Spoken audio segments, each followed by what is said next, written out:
Welcome to another edition of the Hgp Sports Cast. I'm Sean Embrack. I trust you had an enjoyable weekend. We at the sports department at Hgp did had an exciting weekend with football.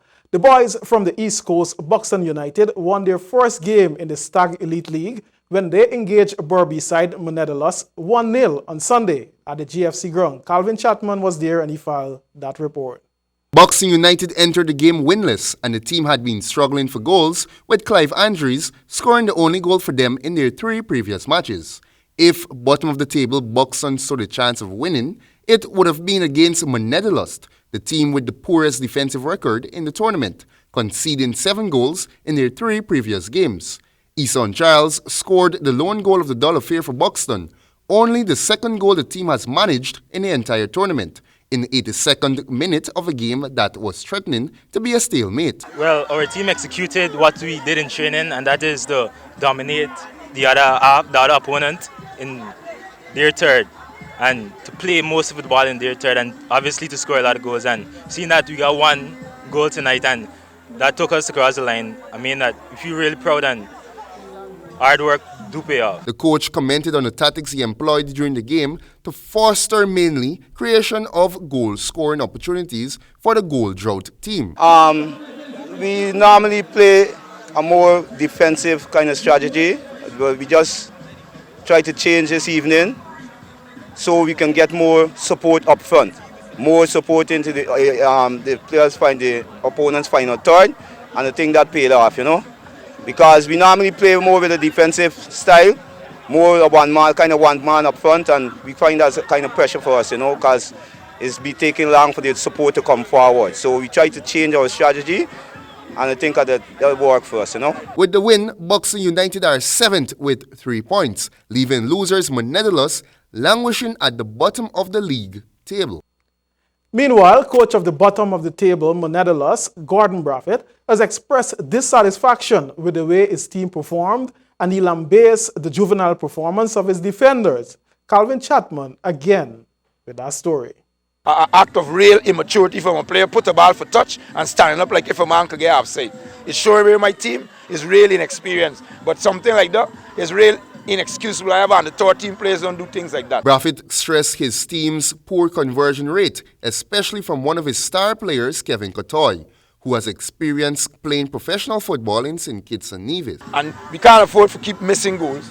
Number 10 is a very good player. He plays in St. Kitts, and he was showing us good things since he not a game in tongue he play. I don't know if coming to tongue or what, but he throwing away games. Everybody see we throw away the game. The coach stated that on the training ground he will have to focus specifically on finishing, which he again stressed caused them the game. In any sphere of life, missed opportunities will haunt you.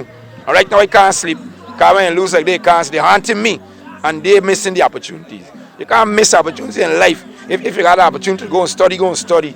Anything in life you're doing, you can't miss opportunities, haunt you. And thus we got a long trip back up there with haunt.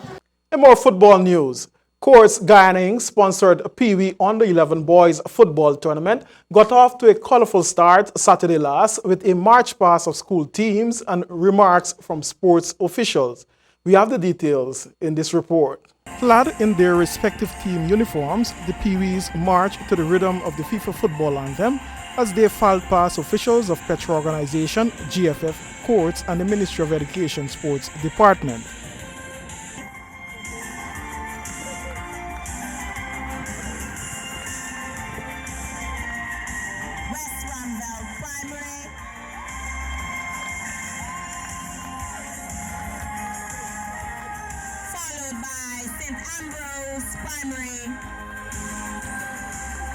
The young charges were encouraged to place more emphasis on their academics as they coupled sports to be rounded. The same enthusiasm that you guys show here today, hope that, because I know all of you here are going to be writing common entrance come next April, so let us use this event as the start up. I know most of you would have already gone to lessons over the past 2 years preparing for your common entrance next year, but let us use this tournament or this event where you can say, I'm going to start now, from now to April, I'm going to mesh this game, this sport, along with your studies, come next April, you guys put your best foot forward. GFF Technical Director Claude Bolton reiterated to the Peewees the importance of education. I hope you recognize if you do very well in studies, if you do your best, if you continue to study, you will have more and more opportunities to play football. Think of someone who maybe dropped out of school for whatever reason, couldn't go to school this year. They're not having the chance to play football now. And that's going to happen at every level of education. The prospect of playing for the Guyana Golden Jaguars is very real should the youngsters continue to be disciplined. Young people here this morning, you have an opportunity to display your talent. And of course, by virtue of the presence here this morning of Mr. Claude Bolton from the Guyana Football Federation, is that he's going to be doing some amount of scouting throughout this tournament. And let's hope that in a few years from now, we can see some of these faces that we see here today as members of the Golden Jaguars representing Guyana internationally.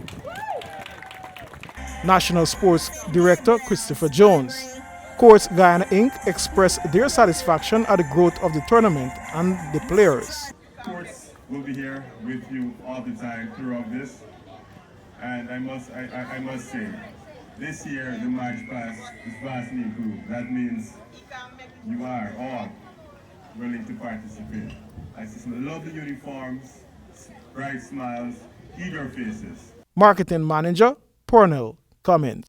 Meanwhile, the official kickstart to the Pee-wee tournament was done by Director of Sports Christopher Jones and Courts Marketing Manager Purnell Cummings, which set the stage for a first day of competitive football.